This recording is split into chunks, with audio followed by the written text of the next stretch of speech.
Hello, it is Tuesday, which means it is Reviews Day Tuesday, and this week it is the Quiet as Mouse Book Club. This week I am reviewing The Shepherd's Crown by Terry Pratchett. This is the 41st and final Discworld novel published a couple of weeks ago after Terry Pratchett's death in March. The book follows Tiffany Aching, who first appeared in The We Free Men. She is a young witch who in this book must defeat her old enemies, the elves, with the help of the We Free Men themselves, the Nakmak the witches, and a young boy named Geoffrey who wants to be a witch. I was worried about this book being the final Discworld book, because the Tiffany Aching stories can be a bit stand-alone-y. They take place in the Chalk, and quite a lot of the other later Discworld books have been a bit Ankh-Morpork-centric, so I was worried there would be very many characters and places we wouldn't get to see again. But actually so many characters make cameos, and we get a bit of Ankh-Morpork and Unseen University. We don't get the Watch apart from a brief mention, but we do get to see some characters we haven't seen for a long time. For instance, Agnes Nitt and Maigret. And we have a few new characters to enjoy as well. I especially like Geoffrey and his goat Mephistopheles. I thought they were a great late addition to the Discworld series. This isn't an ending, it isn't an ending to Discworld, it doesn't tie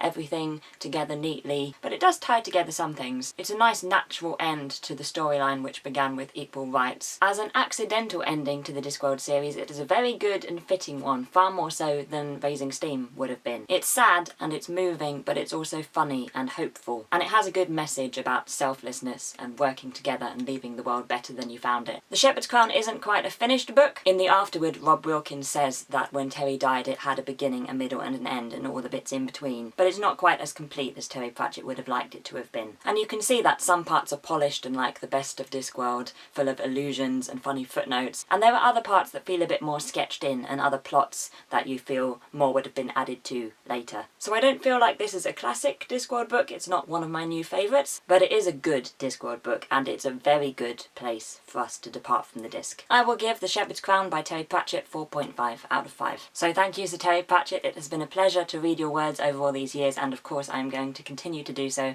I can feel a Discworld reread coming on. You certainly left the world much better than you found it. Mind how you go. So on to the next books that I'm going to review. On the 22nd of September I will be reviewing Mary Poppins by P.L. Travers, and then on the 6th of October I am going to review Nation by Terry Pratchett. This is the only Terry Pratchett novel that I have yet to read, and I feel like this is the time. Do let me know what you think about The Shepherd's Crown if you have read it. I would also love to know what your favourite Discworld book is. Mine is The Night's Watch. Also your favourite Discworld character. Mine is Sam Vimes. I hope you have a wonderful day, and I'll see you tomorrow.